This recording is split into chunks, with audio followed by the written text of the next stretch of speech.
Sobrang kinakabahan po. Tsaka excited at the same time. Kinakabahan ako kasi baka merong maging palpak ganon. Pero so far parang wala naman. I feel a lot like 17. Siguro, unang kita ko sa kanya, alam kong siya na eh. Nung high school pa lang, parang lagi kong ini-imagine, naglalakad siya sa aisle. Parang naging reason din yun, ba't naging consistent yung pagmamahal ko sa kanya. Hindi nagbabago. Be right back when we were kids.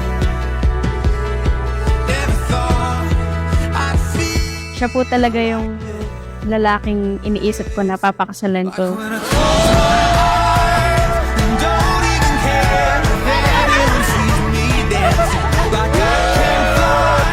And I don't even think of touching the ground like a heart.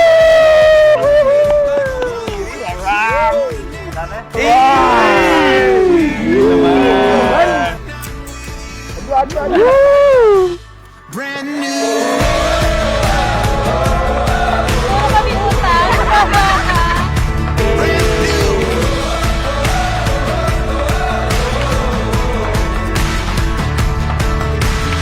Caring po, tapos lagi akong ina-admire, pinipure.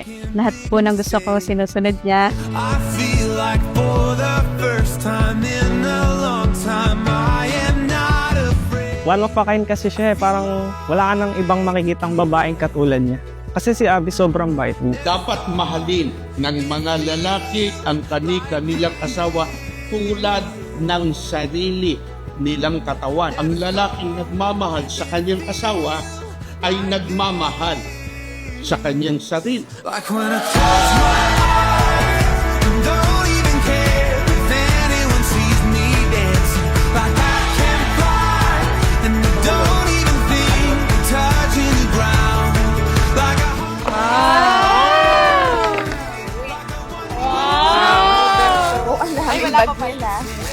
Thank you, Dong.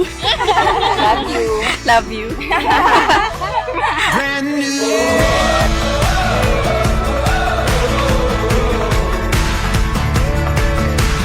Simula po nung niligawan niya ako, talagang naramdaman ko na po sa kanila na tanggap po nila ako. Up until now po, talagang tinuturing na po talaga nila akong anak kahit hindi pa po kami kasal. Kahit boyfriend, girlfriend pa lang po kami. Sobrang genuine po na pinapakita nila sa akin. Talagang love na love po nila ako. Kung mga nanong liguran ni Yabi, ba't kanya ba't peglaban kan parehas? Paano mo ito? Hanggang. Nanong mang problemang daratang kayo, kisa diyan masalese. Nakaluguran ni Yabi. You're Ne, touching the ground, yeah. Like a heartbeat skip.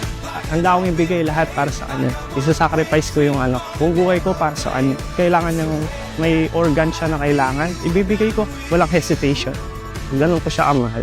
Brand new.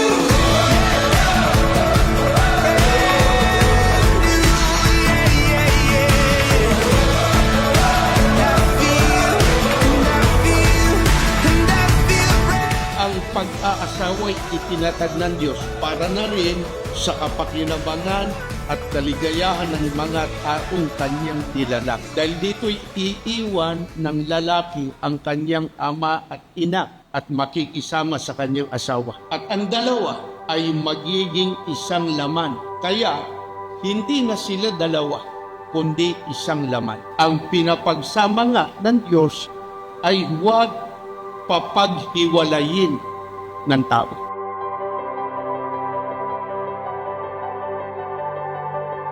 Today, as I stand here in front of you, I can't help but to look back on our story. God already knew what our hearts didn't know yet, that one day we would end up here, promising forever to each other.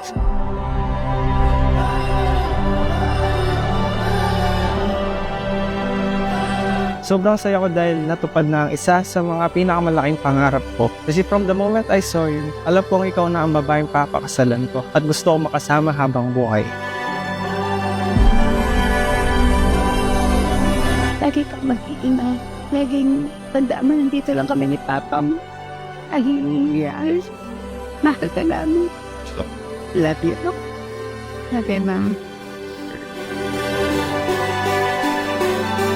Thank you po si Pedagogo na masalas eh.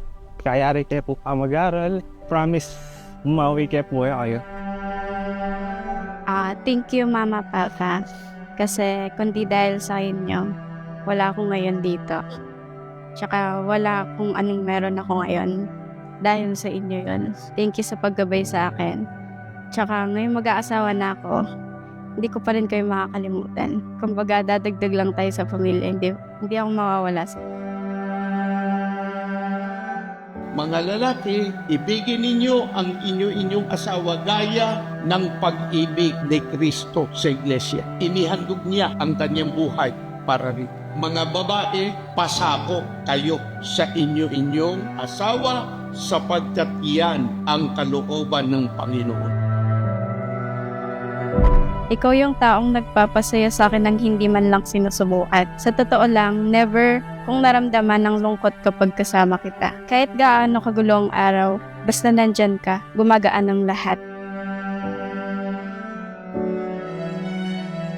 Thank you for giving me a second chance. Thank you for choosing us. And thank you for choosing me. Honestly, I can't imagine my life without you. You are my happiness, my peace, my comfort, and my hope. Kapag kasama kita, pakiramdam ko kumpleto ako. Kaya kung wala ka, parang may parte sa puso ko na habang buhay nang mawawala.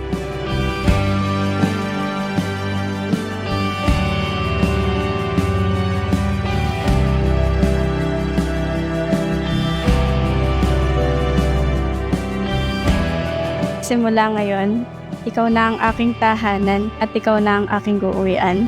I promise to continue loving you the same way I did when I was 17. I promise to support your dreams, stand beside you through every challenges, laugh with you in good times, and hold your hand through the bad times. I promise to choose you every day and for the rest of our lives. Happy anniversary, my love. I love you and I can't wait to spend forever with you.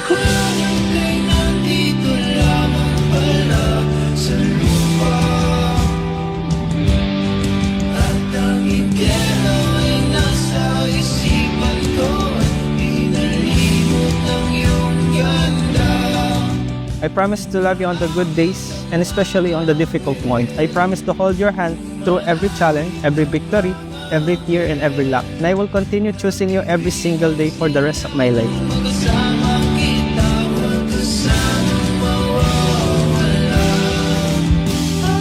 Kung ang lahat ng mga kautusang ito na itinatali sa inyo ngayon ay buong ingat ninyong isasagawa, ang inyong pagsasama bilang mag-asawa ay magiging matagumpay sapagkat tatamuin ninyo ang mga pagpapala at ang mga paglingap ng ating Panginoon Diyos.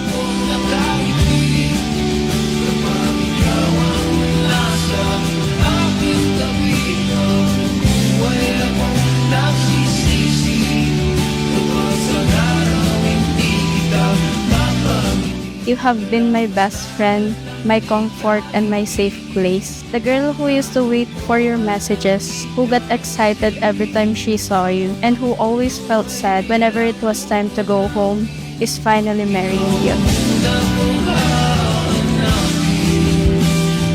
Pinapagsasama ng Diyos ang lalaki at babae upang maging isang laman lamang sa paningin ng may kapal. Sinabi ng Panginoon Diyos, di mabuti na ang lalaki ay mag-isa. Siya'y ilalalang po ng isang katulong niya. At sila'y binasbasan ng Diyos. Sa kalay sinabi ng Diyos, kayo magpalaan natin at magpakarami.